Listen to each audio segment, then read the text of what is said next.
Hello, I'm Andy Coulson and welcome back to Crisis What Crisis, another Crisis Comforts episode. Short but perfectly formed advice for getting you through the tough times from our most recent guests. I've just had a conversation with Jon Watts, celebrity chef and best-selling cookbook author. Jon's story is quite astonishing. In 2008, he was convicted of GBH for stabbing another man and was sentenced to 6.5 years in prison. Now, I urge you to listen to his full episode where Jon talks about his shame. He talks about that night, but also his single-minded determination to turn his life around. You can find links below in the notes. But if you're short on time, you can listen now to Jon's 3 crisis comforts in this quick taster. Before you go, Jon, as we do with all our guests, I want to ask you for your crisis comforts. These are 3 things that you've kind of lent on, in the more difficult days. What would your choices be? So my number one choice would be my books. Okay, so to explain the story of how the books came about, I'd been sharing recipes online, growing a bit of a following, really wanted to write a book, always wanted to write a book. People are asking for one.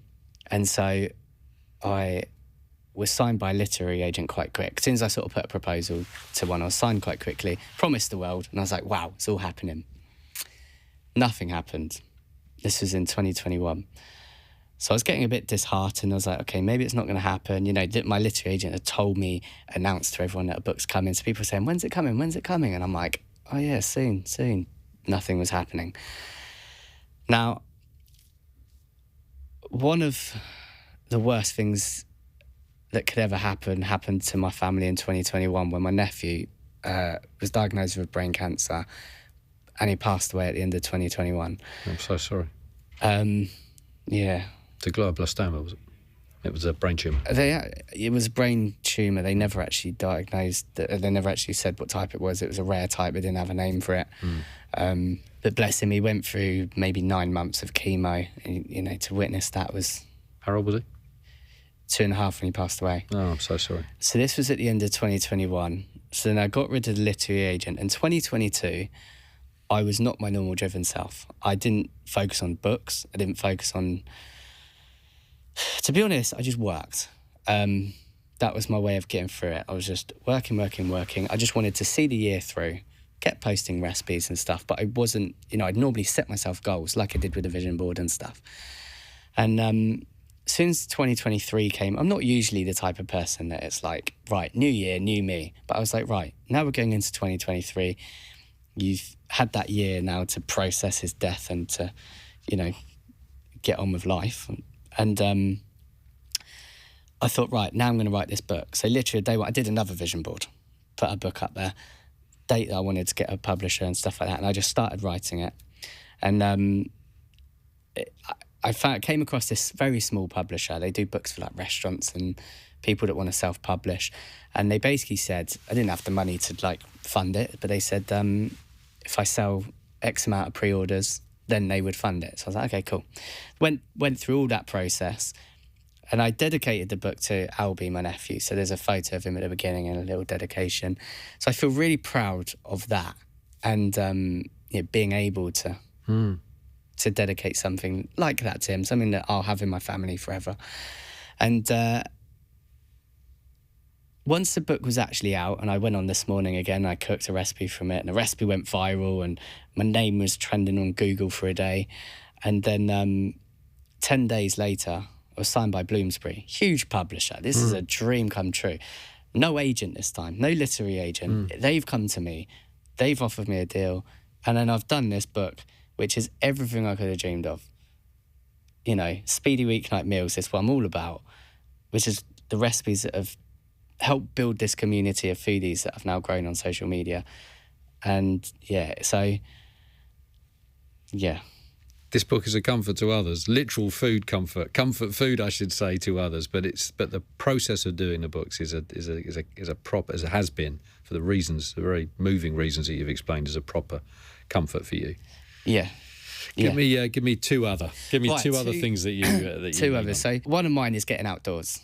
I love mountains, and I think that comes from Duke of Edinburgh's award. So going out with the officers for the silver and the gold, we went to the Brecon Beacons, and just being out. We should explain that when you're doing your Duke of Edinburgh expedition, you are doing it in the company of prison officers, because you're essentially on day release. Yeah. Also, weekend release. Yeah. I could only do it once I was in that stage of day release, and then going out with them.